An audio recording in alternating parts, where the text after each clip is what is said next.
More on that breaking news just in our newsroom. A judge dismissing the charges against both former FBI Director James Comey and New York Attorney General Letitia James. The judge finding the prosecutor in those cases, Lindsay Halligan, was illegally appointed.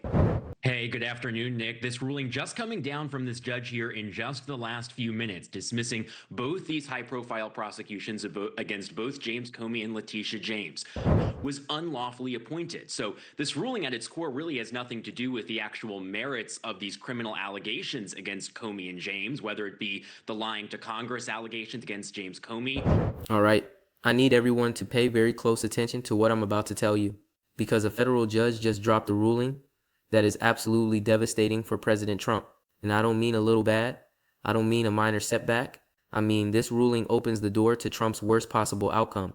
The kind of outcome his legal team has been fighting desperately to avoid. The kind of outcome that could fundamentally change his ability to exercise power. A federal judge looked at what Trump was doing, deploying National Guard troops in Washington, D.C., and said, no, that's illegal. You don't have the authority to do that. Stop it right now. And just like that, one of Trump's most aggressive power moves got slapped down by the courts. Are you kidding me right now? The President of the United States just got told by a federal judge that he's been breaking the law. This is massive. But before we go any further, real quick, let's be honest. You can't really trust mainstream media anymore. That's why we built Pump Politics, to bring you real stories, real context, and no corporate spin. If you want to stay ahead of the headlines, join our free newsletter. We'll send the news straight to your inbox every day. Just click the link in the description to join. And if you just want to support what we're doing, join us, be part of the community that actually cares about the truth. All right, let's get back to the video. It gets into a bit of a unique circumstance where they actually have to pull in a judge from a different court to adjudicate this. So this is Judge Cameron Currie, a judge who normally would serve in South Carolina and is an appointee of former President Bill Clinton. In fact, not to get too into the weeds, but this may have even saved Ms. Halligan any kind of retribution on her end legally, because if indeed that indictment had been changed like the judge had suggested. Let me make sure you understand what happened here. Trump deployed National Guard troops to Washington, D.C. He sent military forces into the nation's capital. And the court found that this deployment lacked statutory authority. That's legal speak for you didn't have the legal right to do this. The law doesn't allow it. You just did it anyway and hoped nobody would stop you. But somebody did stop you. A federal judge looked at the situation, looked at the law, looked at what Trump was trying to do, and said this is illegal. This deployment is causing irreparable harm to the district's jurisdiction. You're stepping on powers that don't belong to you, and you need to stop. That's not a minor technical ruling. That's a direct challenge to Trump's ability to use federal force for political purposes. That's the courts putting a hard limit on what this president can do. The timing of this ruling could not be worse for Trump, because this isn't just about one deployment of troops. This is about Trump's entire strategy for using aggressive federal law enforcement tactics. He's been trying to project power into cities. He's been trying to show that he can send federal forces wherever he wants. He's been trying to establish the precedent that the president can deploy military assets without going through proper channels or getting proper authorization. And now a federal court has said absolutely not. You can't do that. The law doesn't give you that power. And if you try to exercise powers you don't have, we're going to stop you. This ruling scales back Trump's ability to use these tactics going forward. It's not just about Washington, D.C. It's about what the president can and cannot do anywhere. Think about what this means for Trump's political and legal standing. He's already facing multiple crises. His cabinet is in turmoil. Republicans are leaving Congress in droves. Courts are ruling against him, left and right. His legal team keeps getting caught hiding evidence. And now on top of all that, a federal judge has ruled that one of his signature power moves was illegal, that he deployed troops without proper authority, that he caused irreparable harm by overstepping his bounds. Every one of these rulings chips away at the image Trump tries to project, the image of a strong leader who can do whatever he wants. The courts keep saying, no, you can't. There are limits, there are laws, and you have to follow them like everyone else. The administration has been given 21 days to appeal, so this fight isn't over. Trump's team is going to take this to a higher court and argue that the judge got it wrong. They're going to claim the president has broad authority over military deployments. They're going to try to get this ruling overturned. But here's the thing, even if they appeal, the immediate effect is still devastating. Right now today, Trump has been told his deployment was illegal. Right now today, his aggressive federal law enforcement strategy has been struck down. And even if he eventually wins on appeal, that's going to take months during which his opponents can point to this ruling and say, see, the courts found he was breaking the law. That narrative is out there now. That damage is done. This ruling ties into broader debates about federal power versus states' rights. Because Trump hasn't just been pushing boundaries in Washington, D.C., he's been testing the limits of executive authority across the country. Immigration enforcement, birthright citizenship, executive orders, deployment of federal forces to various cities. All of these things involve questions about how much power the president actually has and where the legal limits are. And the courts are increasingly saying the limits are real and you've crossed them. This isn't just about one case. This is about a pattern of the judiciary pushing back against executive overreach, and every time they push back, Trump's ability to implement his agenda gets constrained further. So what exactly happened with this National Guard deployment? Why did the judge find it illegal? And what does this mean for Trump's broader strategy going forward? We're going to break all of that down because this story is huge. This story shows the courts actively limiting presidential power. And this story is far from over. Stick around. All right, let's really dig into the details of what happened here. Because the surface level story, judge rules Trump's troop deployment illegal, is significant enough on its own. But when you understand the full context, when you see how this fits into Trump's broader strategy and the judiciary's response to it, it becomes clear that we're watching something historic. We're watching the courts actively constrain a president who keeps trying to push past legal boundaries. And we're watching that president face consequences for overreach that previous administrations might have gotten away with. The system of checks and balances is being tested. And in this case, it's actually working. So let's start with what Trump was actually trying to do in Washington, D.C. He deployed National Guard troops to the nation's capital. Now you might think the president can deploy troops wherever he wants. He's the commander-in-chief. But that's not actually how it works. There are laws that govern when and how military forces, including the National Guard, can be deployed domestically. There are procedures that have to be followed. There are authorizations that have to be obtained. The president can't just wake up one morning and decide to send soldiers into American cities because he feels like it. There are legal limits on that power, and according to this federal judge, Trump exceeded those limits.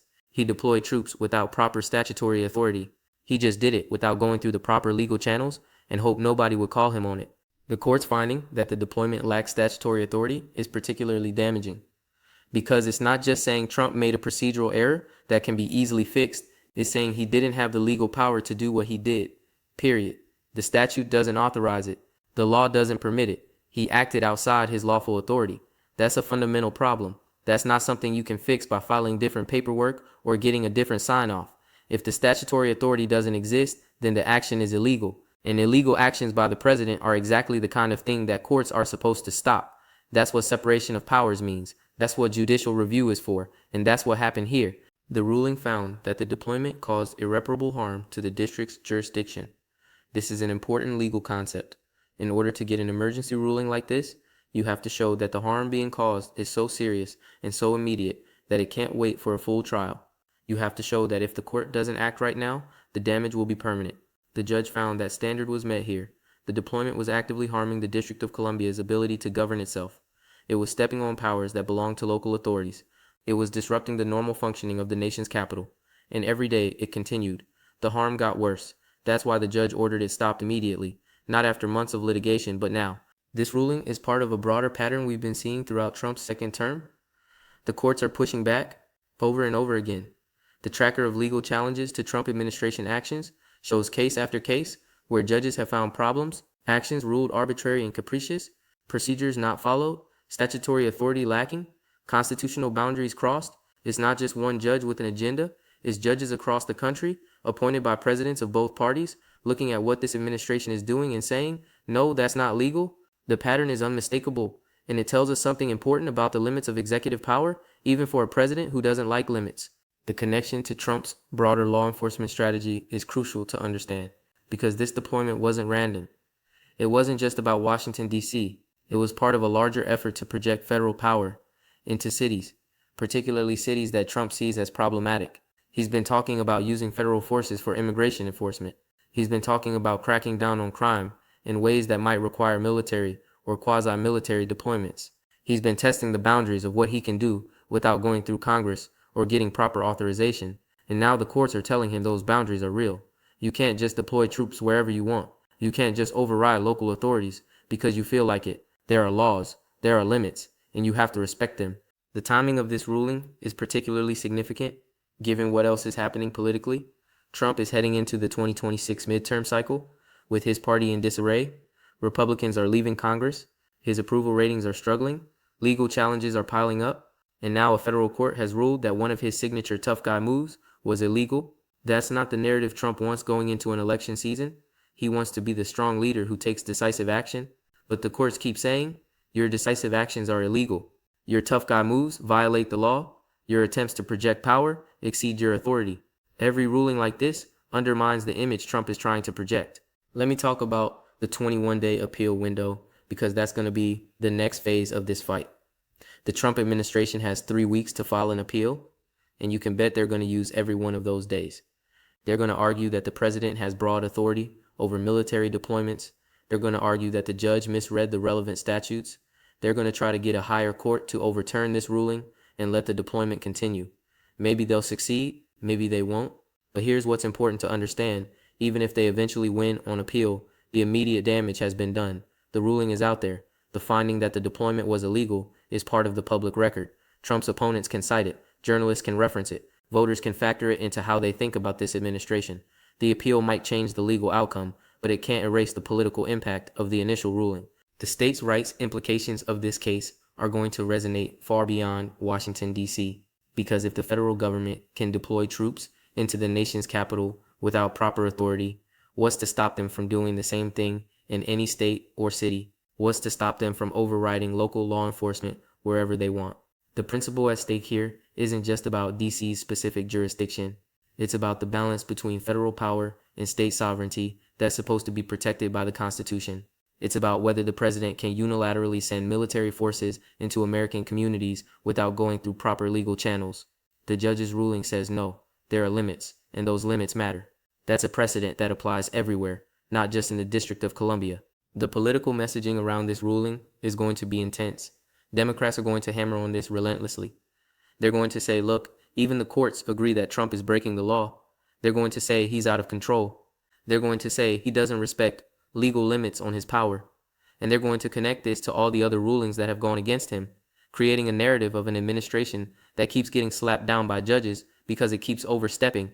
Trump's team is going to try to counter that by attacking the judge, claiming bias, saying the courts are politicized. But that argument gets harder to make when ruling after ruling goes against you. At some point, even sympathetic observers have to wonder if maybe the problem isn't the judges, maybe the problem is the president who keeps losing in court. The broader question this raises is about the resilience of American institutions, because Trump has been testing those institutions since he first entered politics. He pushes boundaries, he challenges norms, he does things that previous presidents wouldn't have attempted. And the question has always been, will the system hold? Will the courts actually enforce limits on presidential power? Will the checks and balances that look so good on paper actually work in practice? And in this case, the answer is yes. The system held. A federal judge looked at what Trump was doing, found it illegal, and ordered it stopped. That's the system working the way it's supposed to work. It doesn't always work.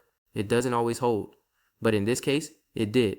All right, let's break this down into the key points you need to understand, because there's a lot happening here, and I want to make sure you see both what this specific ruling means and how it fits into the bigger picture of Trump's legal and political situation. This isn't just about one deployment of troops. This is about the limits of presidential power and whether the courts are willing to enforce them. So let's get into it and lay out exactly what we're dealing with. Point number 1, on November 20th, 2025, a federal judge ruled that the Trump administration illegally deployed National Guard troops in Washington, D.C. The court found that the deployment lacked statutory authority, meaning the law simply doesn't give the president the power to do what he did.